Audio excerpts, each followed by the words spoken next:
Thank you. Can everybody hear me? Yes, Hello. loud and clear. Thank you. Everyone can see me also, I guess. Hello. Sir, കാണുന്നുണ്ട്. We can see you. Okay. I'm sorry about the delay. Actually, there were some technical issues. I kept getting a message that the maximum number of participants has been reached and so on. But it's okay. We'll try to, we are not very late. We are a little bit late, but we'll see what we can do.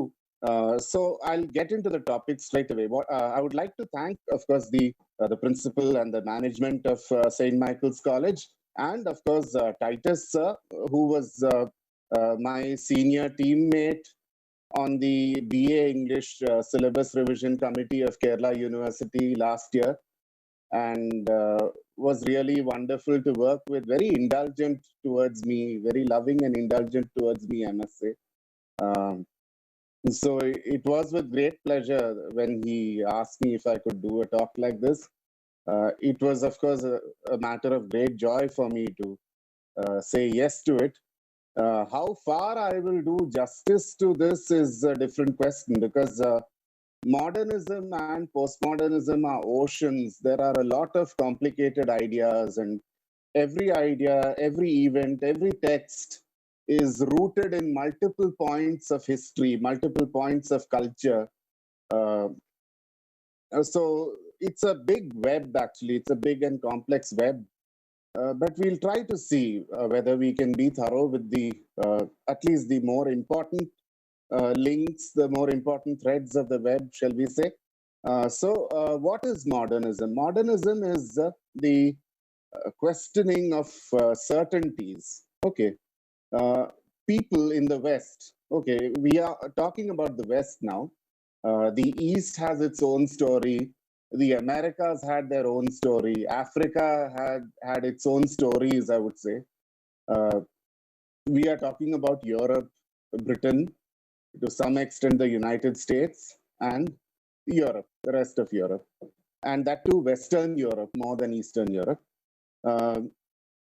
It was till the 19th century, there were a lot of certainties in the West regarding God, regarding the place of God. Of course, there were debates, but at an individual level, people were certain. They knew that they belonged to one side or the other in matters of religion, in matters of morality, in their understanding of what was human nature, in their understanding of what constitutes knowledge. It's a very big question. We talk about knowledge, and for the sake of convenience, we always talk about it as if knowledge is a given. But knowledge is never a given. There's always a question mark. Is this knowledge? Whose knowledge is it? Okay. But people were very certain about this, and of course, society and economy. In the 19th century, you had these big disruptors. You must have studied them in the history of English language course. If you haven't already studied them, if you happen to be in the BA third semester, you must have started studying them. And those who are senior to the BA semester would have already studied them. You had these big disruptors, Karl Marx coming in and questioning and completely subverting ideas about the way society should be organized and economy should be organized. And you had Sigmund Freud coming in and talking about the way the human mind actually is, and destabilizing the idea of the human mind as a stable entity, as a unified entity, and showing up the human mind to be just, a bundle of desires, subconscious and drives, and the being fulfilled. Then you had Darwin questioning the biological understanding of human and animal existence, and overthrowing the idea that human beings are at the peak of the entire pyramid of creation, and we are rational beings and so on, and showing the fact that we have just evolved. We happen to have adapted to circumstances better than other species at each stage, at each step, and we have reached where we are. But we are definitely not the last word on the matter. And this COVID pandemic is one thing that should remind us and which should bring back a certain humility into us and make us conscious that we are not the last word on the matter at all. Anyway, so you had this questioning of certainties, and then you had people embracing the cult of science and reason. They thought, okay, Christianity doesn't give you the answers. God didn't create the world in 7 days. Things evolved, but surely science and technology and industry and the free market, these have provided all the answers. Then came the First World War, and that shattered that entire myth of science as well, because science did not make people rational. The First World War was one of the most disastrous events in human history, with people killing each other in a way that would put animals, wild animals, to shame, and in millions. And we are talking only about the direct deaths here, running into millions. The indirect deaths due to epidemics like influenza breaking out, and people sustaining injuries and dying slowly of gangrene and other things, they were many more millions. And so that was also destroyed. So what thinkers, intellectuals, in fact, more or less all educated people in the West, to some degree or the other, what they experienced was this period of intense questioning, and they were disillusioned with everything. Uh, the German playwright Friedrich Schiller used a word for it. He used a phrase in German. It's Entzauberung der Welt. Entzauberung der Welt. Okay, not Ferung. I'm sorry. Entzauberung der Welt. Okay, which translates roughly into unmagicking. Okay, unmagicking. English critics, English sociologists have translated it as disenchantment. And Max Weber, the sociologist, popularized this term to describe the condition of the world as it was after the First World War. So people did not believe in anything of the old, and they wanted to question everything, and they wanted to try out the new, because the old hadn't worked. The religious old hadn't worked. The secular old also hadn't worked. So we needed to be looking at other options. And, the First World War concluded in 1918. And in 1922, hot on the heels of the First World War, you had these game-changing pieces of literature. I will discuss just two of them in some detail. I will touch on some of the other movements, but I'll get into just two in detail. One was Ulysses by James Joyce, the Irish-born writer who settled in France, who did most of his work in Paris. He wrote the portrait of the artist of a young man first.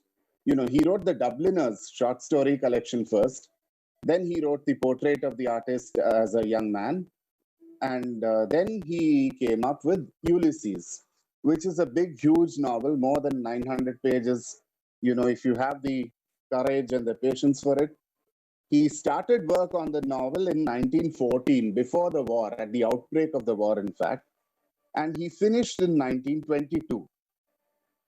But the action of this big, long novel, it is just within a single day. Okay. And why, how is this possible? How do you talk about the events and the interactions of one man, Leopold Bloom, in one single day? And by day, I mean the daylight day, not the 24-hour day, but the daylight day, in so many pages, in such detail. And the answer to that was that this new kind of writing did not focus on events, on interactions, on conflicts, and things that novels till this point of time had been doing, but it focused on the workings and the goings on in the mind of a person. So it is Leopold Bloom's thoughts and emotions and feelings and desires and things which come up and which keep changing, moment to moment, which make up this long narrative, and this technique of presenting this is known as the stream of consciousness mode, where you have long passages of introspection which try to narrate the flow, unbroken flow of perceptions, memories, thoughts, and feelings in the waking mind. Okay. And in one sense, you can say the stream of technique is prefigurative, or you can say it is prescient, because neuroscientists have established that this is somewhat the way in which the mind works. I can hear a lot of voices, maybe some people would want to mute their. Excuse me.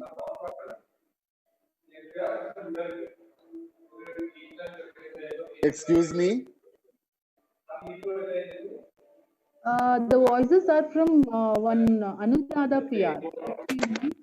I'm hearing a lot of conversation. It's a bit difficult. Yeah, now it's okay. Yeah. No, again, I can hear voices. Your mic, sir. Yeah, getting. Can you hear me now? Hello? Yes, sir. Clear. Yeah. Getting back to stream of consciousness, this was a new technique. And, rather than focusing on external goings on and the manifestations of external goings on in terms of interactions, the novel turned inward. Okay. And of course, when you start exposing the mind, not everything that happens in the mind may be very acceptable in a public space, whether it's the printed space or any other space. And so, James Joyce had to face a lot of lawsuits for obscenity. He was banned in the US from 1920 to 1933. Ulysses was banned for 13 years. It couldn't be sold or distributed in the US. And so this is regarding Ulysses. The other big work that we will look at is The Wasteland. It's a long poem by T.S. Eliot. Actually, even in the form that we know it, it's pretty long. Not just the poem, but the notes, which are nearly as long as the poem, and an indispensable part of the poem. In fact, if you want to understand all the numerous scholarly allusions that he makes, practically every single line. But the funny thing is that it is 1/3 of the original version. Ezra Pound was faced with the original version, which Eliot gave him. Ezra Pound was Eliot's mentor. In fact, Wasteland is dedicated to Pound. Il miglior fabbro, the better craftsman. That's what Eliot calls him. To Ezra Pound, il miglior fabbro. And Il miglior fabbro cut it down to what we know now. And, poetry, it used to be epic poetry in older times.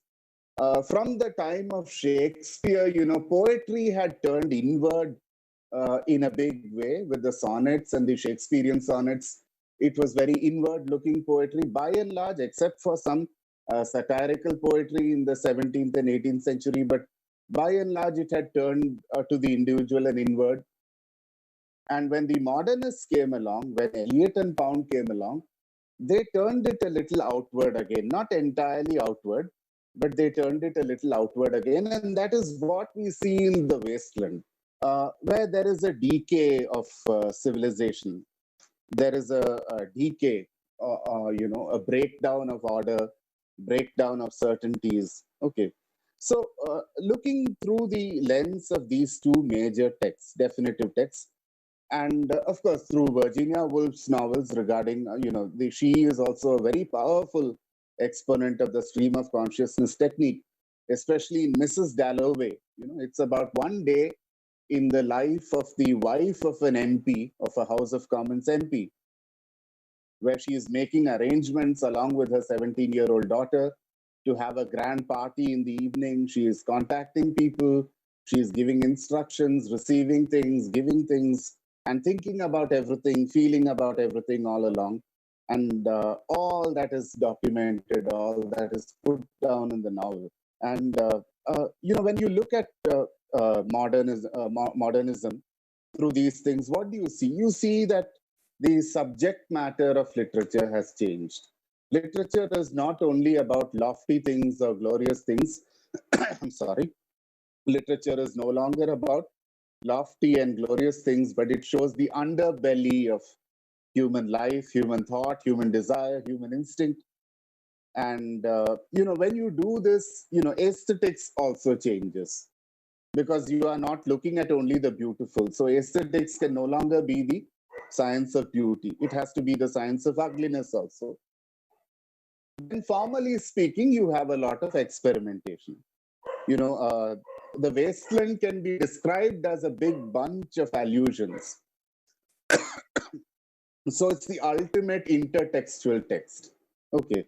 It is hardly a text by itself, but then it draws on some other text, either in the past or in the present or in between, in every single line. Okay. So there is experimentation like that in the wasteland. There is experimentation with stream of consciousness in Joyce and Virginia Woolf. And then you can't stick to the old form. You can't stick to what is known as chronological form. Meter cannot be simply about stress, unstress, stress, unstress, or unstress, stress, unstress, stress with definite timings. That kind of meter doesn't work. And the new rhythm has to match the subject matter, the feeling with the subject matter.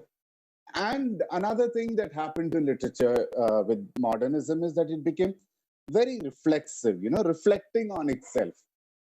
Literature became to a great extent about literature itself, not constantly referring to life or holding a mirror to life and external events, but holding a mirror, to life to a great extent on a macro scale and a microcosmic scale, but also to itself. And it also reflected the anxiety and uncertainty in the world after this terrible war, because things were changing, things had to change. So many young men were either killed or maimed or wiped out in the war, some way or the other, that women had to come into the workforce. And when you tell women, you come out and work in factories, work in offices, they are obviously going to say, you give us some rights. You can't give us the rights of somebody locked up in the kitchen and expect us to work in public spaces. You can't have your cake and eat it too at the same time. So rights had to come in. Voting rights, other rights came in slowly, step by step. And when you are talking about all these extremely traumatic and disruptive things, you are changing subject matter, you are changing the canons of aesthetics, you are changing rhythm, you are changing rhyme and everything practically. Literature becomes like wasteland. It becomes non-coherent. Okay, it's not a unified whole. There is no beginning, middle, end. It's not so neatly plotted out. Of course, I must say one thing, that even in the modernist period, that is roughly between the two world wars, that is normally accepted as the high modernist period. A lot of novels did follow the old rules and the old patterns. A lot of novels, a lot of poetry was written in the old style with a few marginal innovations, perhaps, but no major change. Nothing earth shaking. But works like Ulysses or Mrs. Dalloway or Jacob's Room, which is another novel by Virginia Woolf, or The Wasteland, which is the long poem by T.S. Eliot, they started defining a new aesthetic. It didn't happen overnight. It sounds a little dramatic when I say between the wars, but it wasn't really like strictly between the wars. It took its time to happen. And so there was a lack of coherence in literature. And Eliot's phrase in Wasteland, I think Eliot does it better than anybody else. He says a heap of broken images, a heap of broken images. Okay. And that is what literature became, a heap of broken images. and certain other things that were taboo, which were not considered very decent, except in very indirect ways in Western literature and thought, like openness regarding sexual matters and, openness regarding uh, non-binary, non-heterosexual sexuality. These things also started coming into literature, and the negative side of sexuality. You have that typist scene in The Wasteland where the typist comes home. She has a lover. They mechanically have sex. They clear the bed of various things. They have sex, and then it's put back again. Then the lover goes away, and she's glad. Okay, it's over. That's one more thing done in the day. uh, that aspect of even very intimate things and much glorified things like sexual life, marital life, relationship, and so on. And literature also turned towards urbanness because the urban revolution had happened during the Industrial Revolution. The villages dwindled in their role, in their contribution to the economy. The cities grew, and country life slowly started getting wiped out, slowly and gradually, but it's more or less done now. Like now, when you talk about countryside in any of the Western countries, by and large, it's a nostalgic image more than a reality. Okay. I have talked about Joyce. I have talked about Eliot. We come to Virginia Woolf. I'll deal with her in a little bit of detail because I think we have a little bit of time before I go on to postmodernism. She was a novelist, a critic, a short story writer, an essayist, and along with Dorothy Richardson, she is regarded as one of the foremost exponents of the stream of consciousness technique. And she was also a publishing entrepreneur along with her husband, Leonard Woolf. They set up a publishing house, the Hogarth Press, in 1917. And that press was dedicated to publishing avant-garde, as the principal pointed out, avant-garde work, which is creative, experimental in an unusual way. And they launched people like T.S. Eliot and Catherine Mansfield, among other writers. Okay. So it's a tremendous contribution that we are talking about here. And I already talked about Mrs. Dalloway and about what goes on in a stream of consciousness novel, thoughts, feelings, energies, events, personalities. And these things, they enter into each other, they leave each other, one very powerful image, which I like to use to describe several things, is from Salman Rushdie's Harun and the Sea of Stories, where he talks about the Katha Sarita Sagara and he conjures up a visual image of the Katha Sarita Sagara as a big ocean in which you have streams of multiple colors, flowing into each other, flowing out of each other, flowing into each other, flowing out of each other. So that is what was happening with stream of consciousness. Okay, and what holds this narrative together? That question arises. If you don't have a plot, if you don't have a dominant character, if you don't have a main story sitting over sub stories, what happens?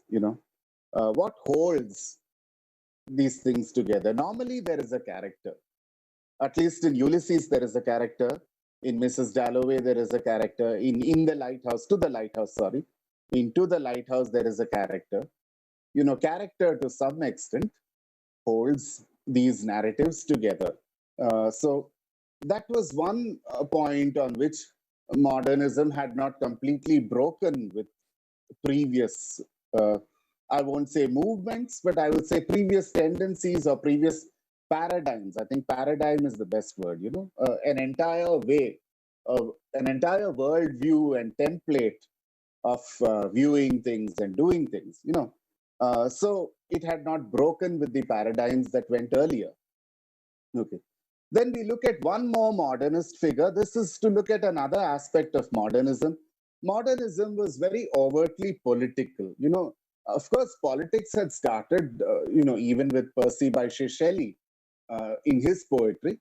but it became more overtly political, a little bit during the Victorian age, but not entirely. And it became very political in the modernist period. And William Butler Yeats, W.B. Yeats, he best exemplifies this. He was a politician, apart from being a playwright and a poet and a critic.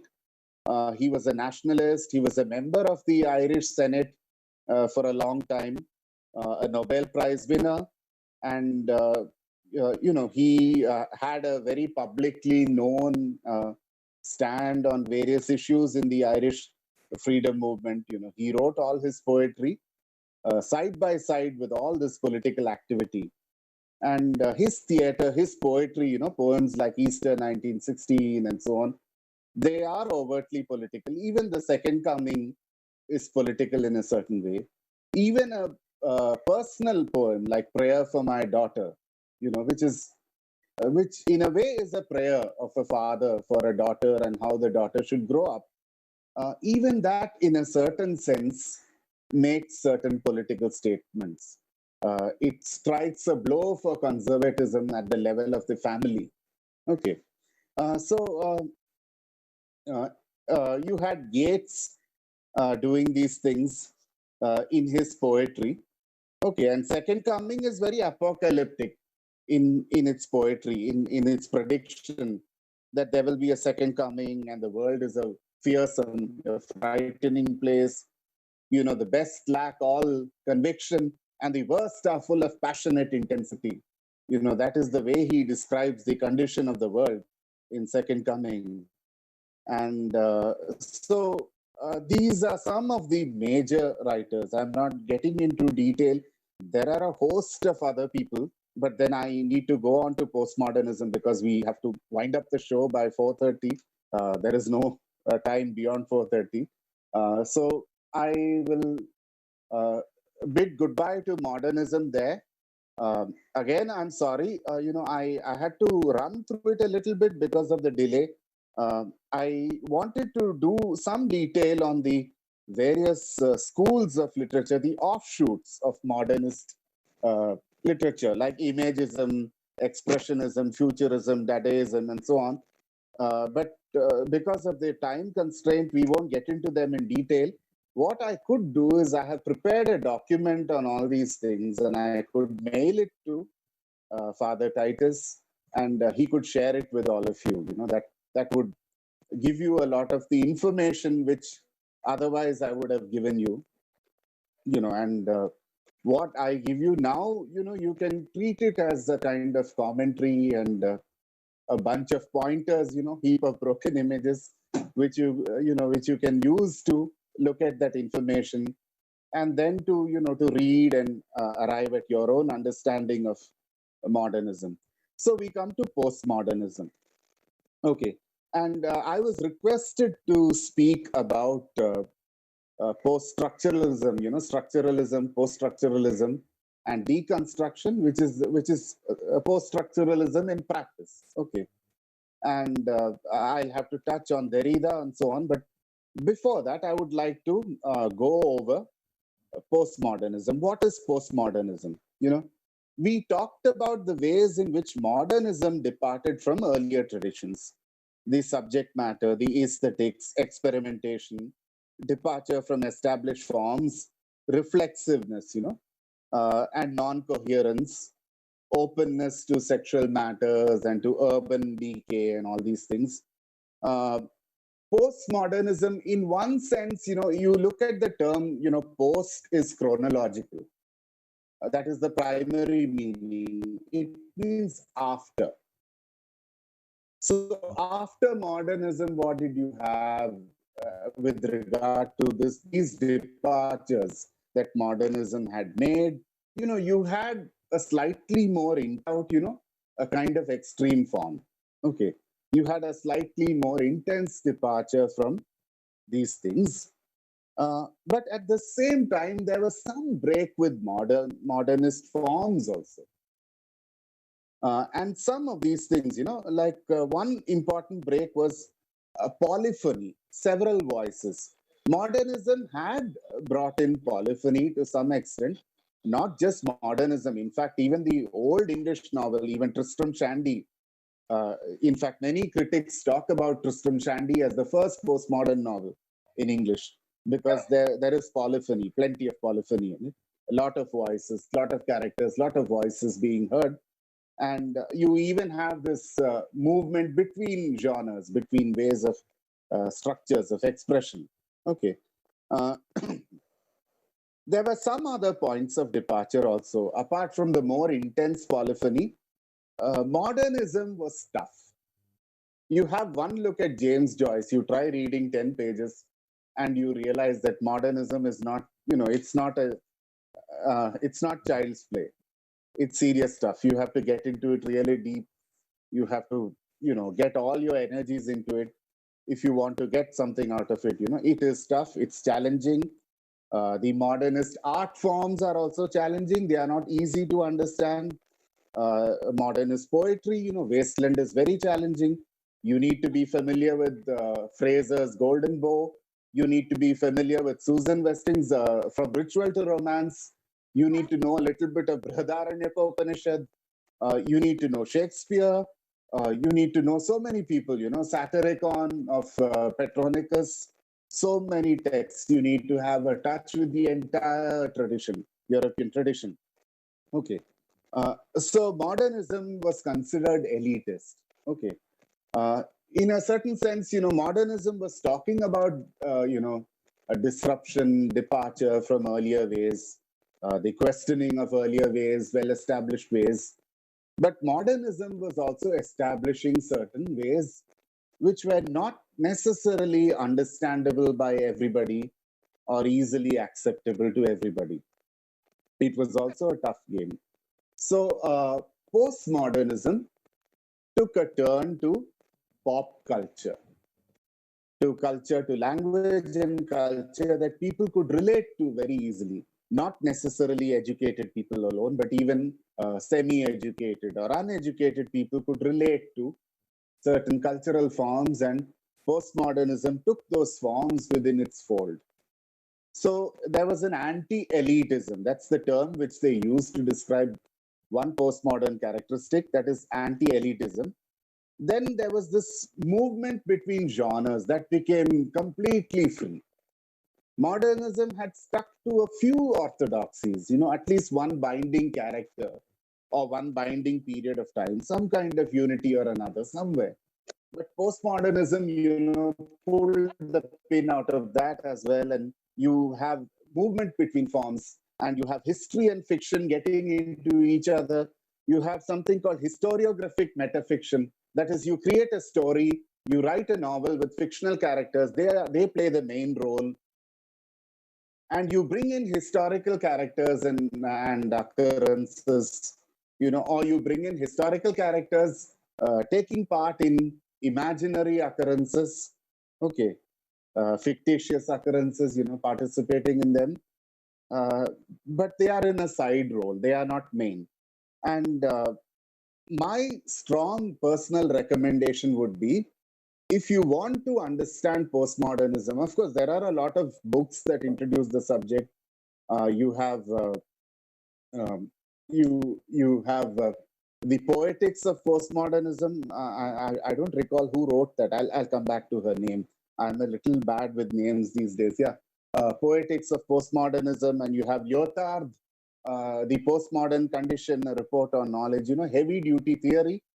But if you want to understand postmodernism, what it is about, you pick up this novel called Ragtime by the American Jewish novelist E.L. Doctorow. Okay, E.L. Doctorow, doctor followed by O.W. Ragtime is the name of the novel. You read that novel. It's around 400 pages, but it's unputdownable. You have polyphony, you have anarchy, you have everything in it. You have a lot of postmodern features. You have historical characters coming in and playing cameo roles in what is essentially a fictitious structure, including Harry Houdini and Booker T. Washington and Emma Goldman, the great anarchist thinker. Ragtime is a great starting point. for postmodernism. I was very fortunate that by accident, I got a chance to read Ragtime around about the same time that I was learning postmodernism. And that made a lot of things easier for me. Another thing about postmodernism is that, whether you look at Ulysses or Mrs. Dalloway or The Wasteland, you have a grand narrative. You have a central, you have something going on in the center. You have at least a person. Um, Postmodernism, Jean-Francois Lyotard, who wrote, The Postmodern Condition, a report on knowledge. It's a small book that is considered by many to have inaugurated postmodern theory. He defined postmodernism as incredulity towards grand narratives. Incredulity, that is disbelief, towards grand narratives. So there are no big stories. There are no totalizing grand narratives. Totalizing is another word which postmodern theorists and votaries are fond of using. There's no totalizing grand narrative. You have multiple narratives in multiple voices, and you don't have anything that claims to be for all places, for all time. Literature universal, of universal value or relevance. You don't have any such claims. The value of any postmodern text has its expiry date and it has its range, like the mobile range coverage area. It has its coverage area, it has its expiry date. And that is why postmodern literature is described as contingent and provisional. Contingent means for a particular time, for a particular situation. Provisional means again, for a particular time and for certain conditions. And, if you look at two canonical, you can use the word canonical postmodern texts, one is a novel by Julian Barnes called Flaubert's Parrot. Okay. You have a figure called Flaubert, but you have so many other things coming into that. So it's not so much about Flaubert, the French writer Flaubert, but it is about Flaubert. It is about the way he wrote Madame Bovary, but it is also about other things happening in his life, the lives of people around him in France, and a whole lot of other things come into Julian Barnes' Flaubert's Parrot. Ragtime, I told you about. Ragtime is about turn of the century America, but again, a lot of conflicting interests and agendas and people coming into the picture. And then you have an unfinished work called the Arcades Project by Walter Benjamin. It was not a novel, it was not a finished work. Because postmodernism says there is no finish. There's nothing like finish. Everything is always in progress. So it is about Paris and the changes in the urban landscape, the architectural landscape of Paris, and the changes in the distribution of people, which come out of architectural and spatial usage changes. Arcades project was about that, and that was a plan. It was a plan of a novel, but a very open-ended plan. And that is counted as a major postmodern work. So where do postmodernists establish order? Because you cannot have total disorder, as Derrida will tell you, as I am about to tell you, report that Derrida will tell you. You can't have total disorder. Somewhere you have to have something that holds. Otherwise, you wouldn't even have a book to pick up and to read, or to scroll and to read. If you are a PDF person, like I'm becoming one, I'm very reluctantly becoming one with a lot of resistance, but I'm being forced to become one. Whether you scroll or whether you open the printed codex, somewhere there has to be some order. What does postmodernism recognize? It says, okay, if you are going to have an order, let it be a randomized order where nobody is prioritized over the other. And a randomized order, you have an alphabetical list, A to Z. A to Z doesn't give any priorities based on power. And postmodernism is always concerned with power, equations of power, not just in life and society or in politics or economy or anything else, but in the text also, in the space of the text, in the selection of words in the text, the arrangement of words, sentences, and ideas in a text. you have to be conscious of power. And the only randomized way where you distribute power within a text uh, without privileging anybody over the other is an alphabetical list. So there, a person can't complain. You ill-treated me because I'm Z. Because A to Z is itself arbitrary. It's a way of designating sounds. It's arbitrary. So somebody has to be first and somebody has to be last.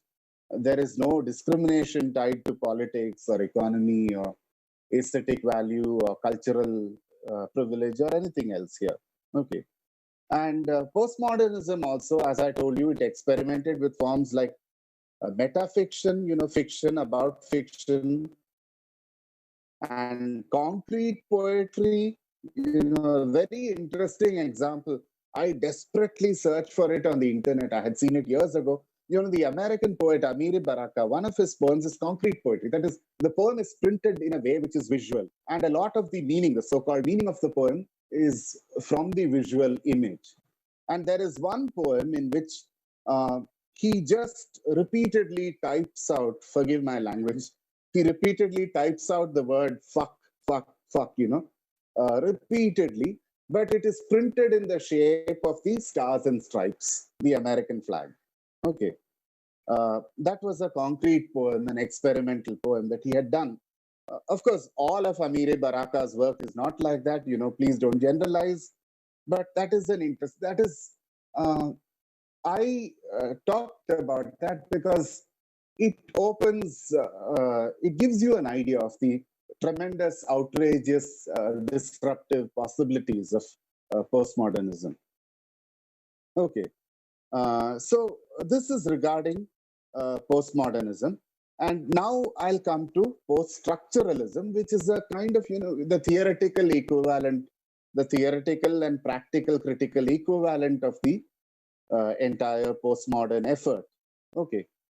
So we come to Derrida. Derrida is considered the father of post-structuralism. Of course, Roland Barthes and some others are also important figures, Levi Strauss and others, but Derrida is a good reference point. Okay. So what did Derrida do? He was invited to deliver a lecture in 1966 at the Johns Hopkins University in Maryland in the US, one of the top universities in the world. And in 66, he announced an event. Okay. He said it's an event.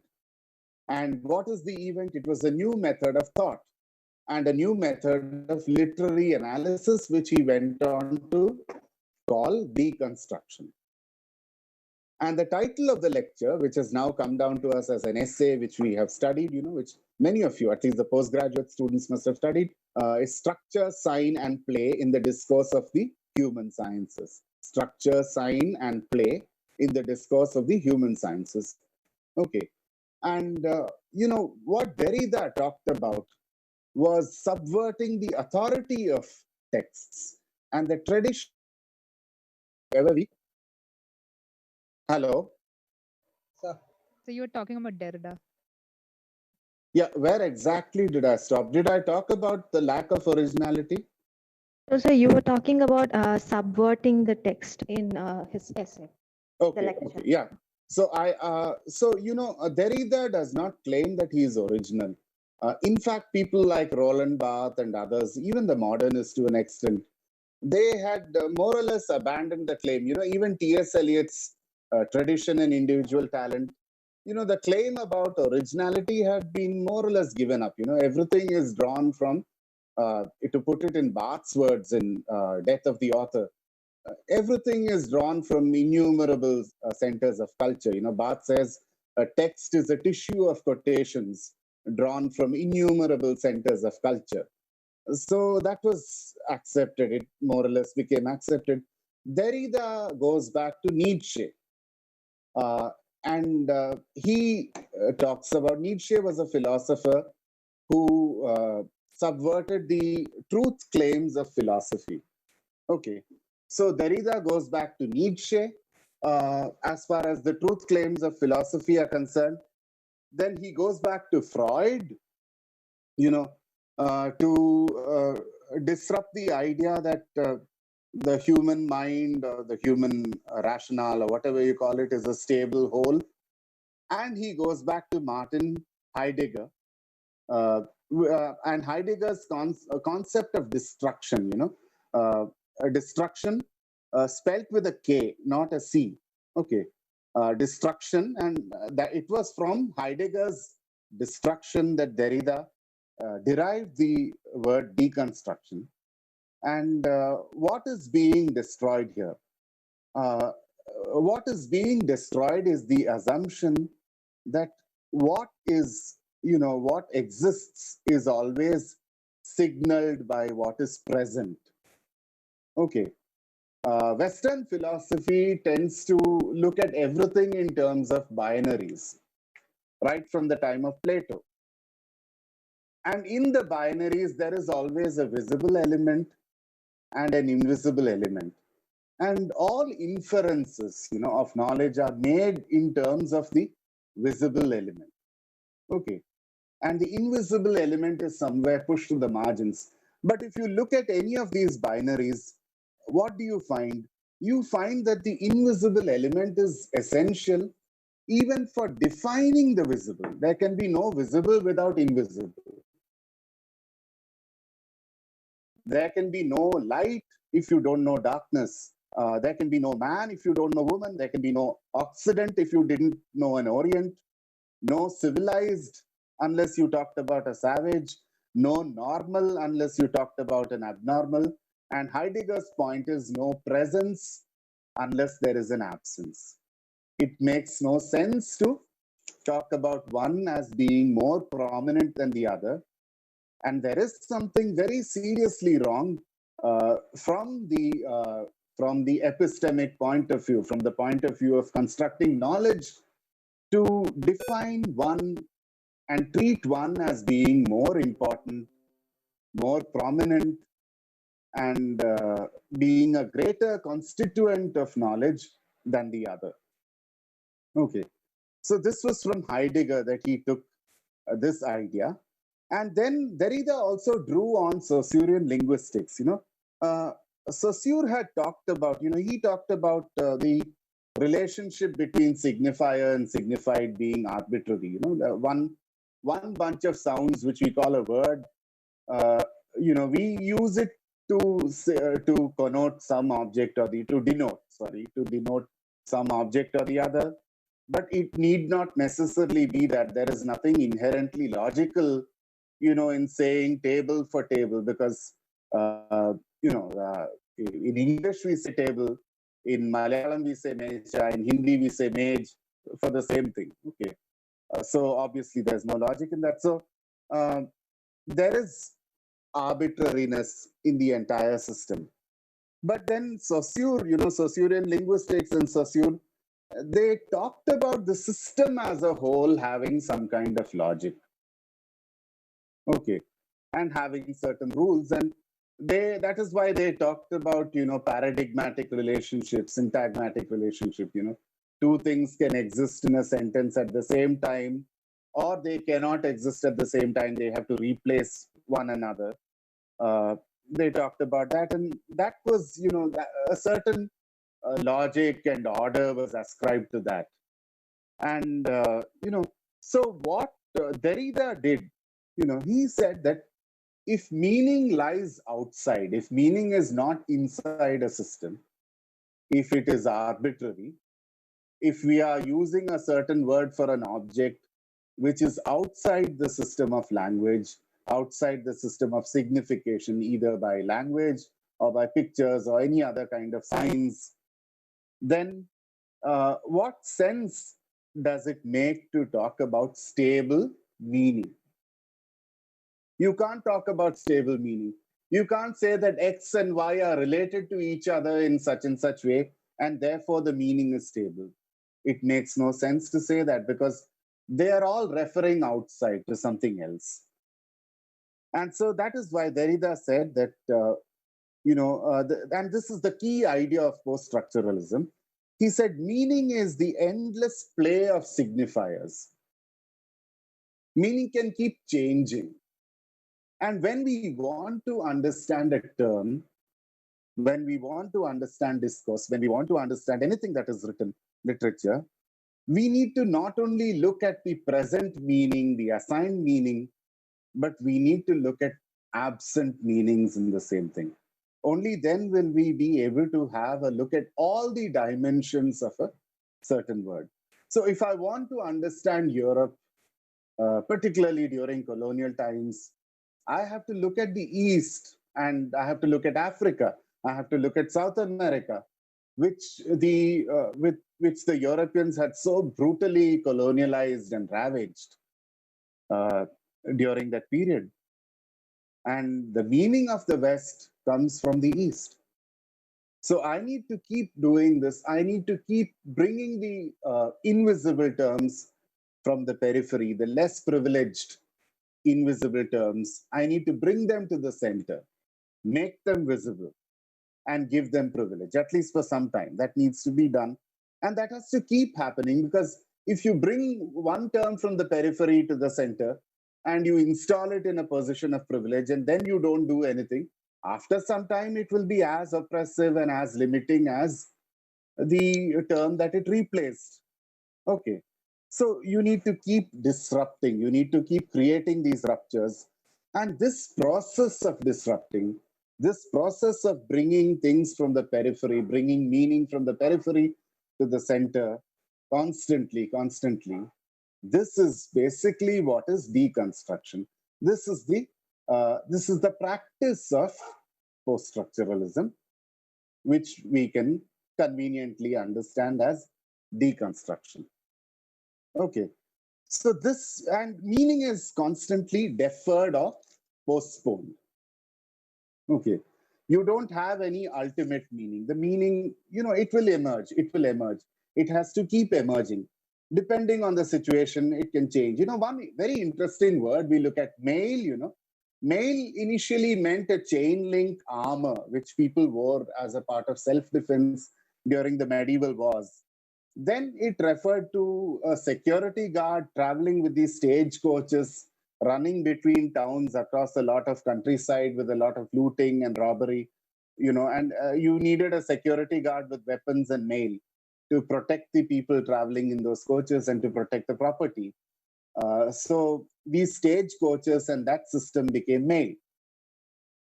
Then, more than people, belongings and things started traveling in these coaches.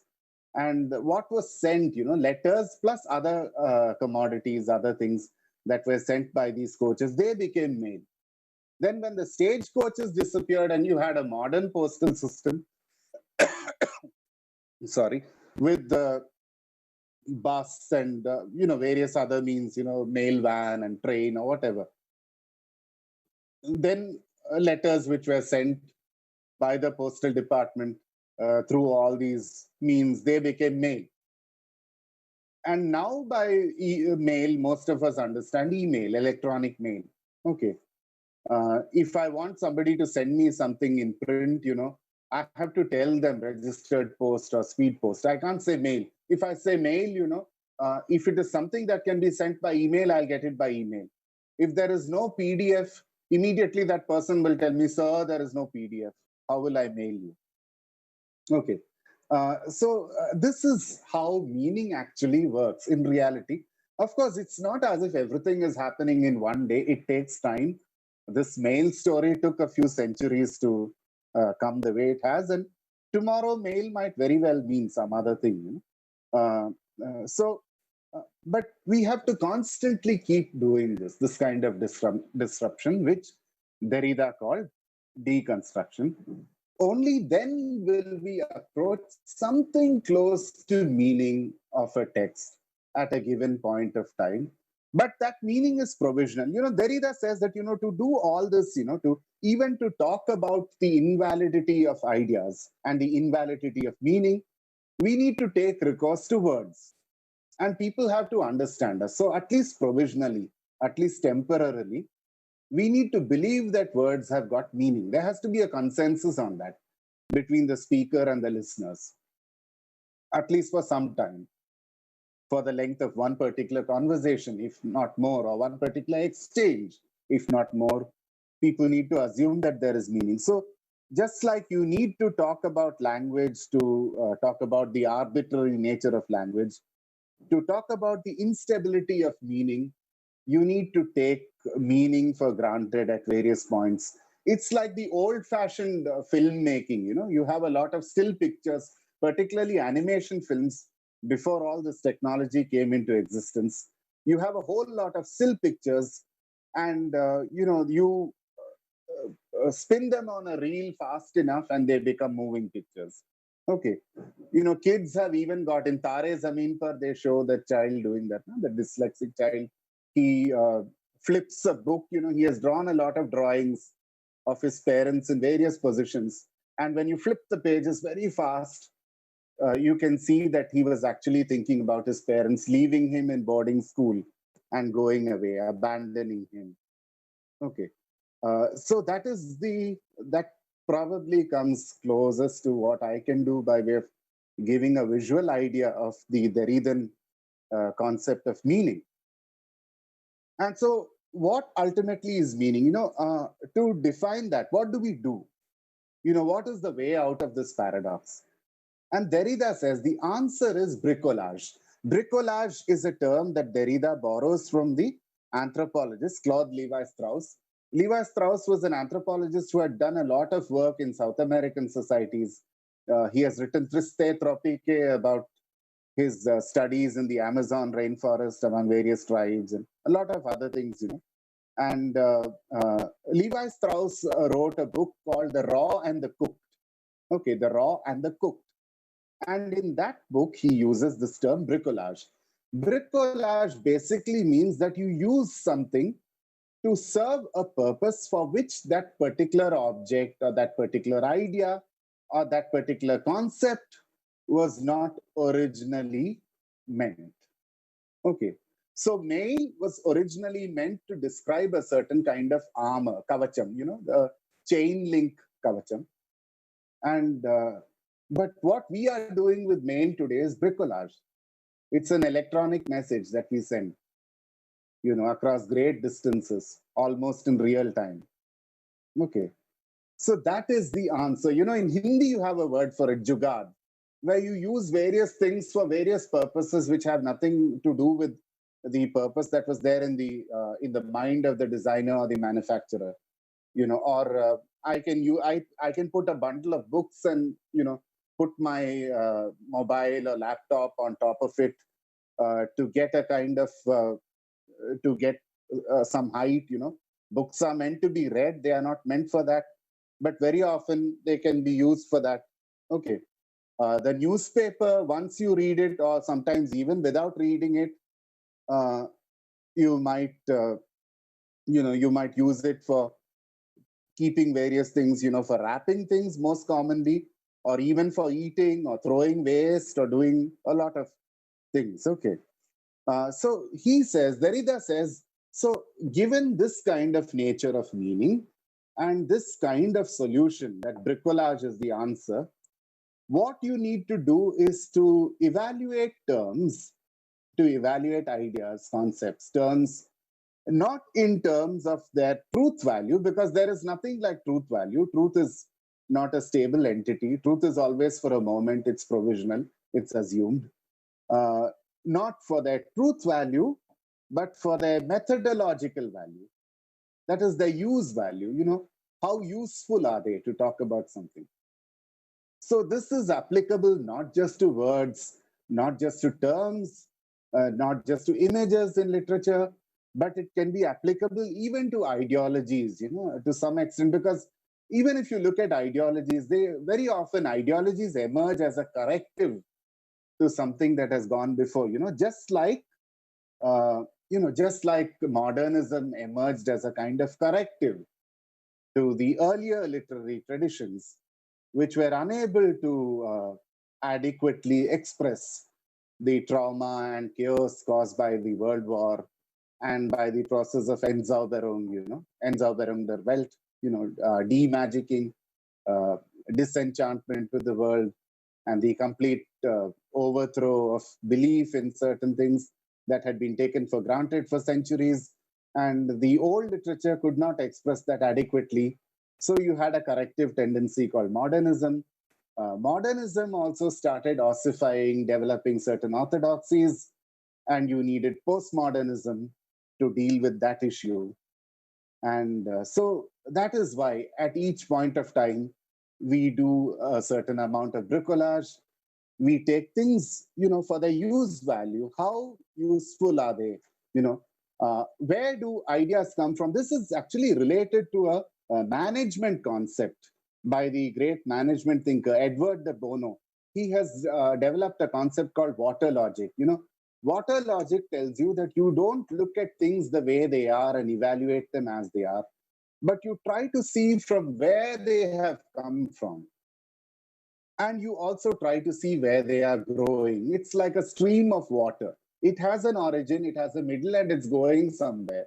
You try to see where it is going, and then you try to see how you can rechannel the stream. If you want to do something with the stream, if you want to change the way things are happening, you deal with something fluid rather than something static. So you have water logic rather than what Edward de Bono called rock logic. Okay, so this is also, in a certain sense, a post-structuralist, postmodernist idea. So I think I will close here. It is 13 minutes past 4, and we'll have like 16 or 17 minutes for the question answers and the vote of thanks or whatever that has to come after them put together. And I'm very sorry. I don't know. I don't feel very satisfied. I feel somewhere that I haven't done enough justice. The starting trouble, technical issues were part of the problem.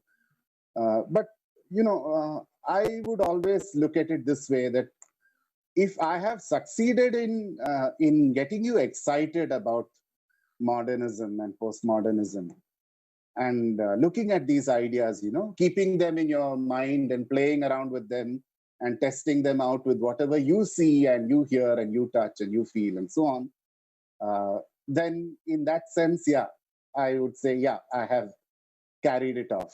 I have done modernism and postmodernism and post-structuralism and the whole lot fairly successfully. So thank you so much for your patience.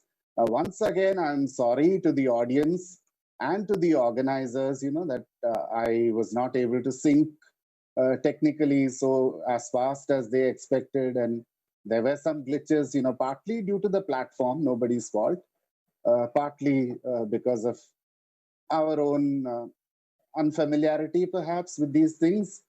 But anyway, it was wonderful. Once again, I'm very grateful to Father Titus and the management of St. Michael's College and the audience for your patience and attention. Thank you. Thank you so much.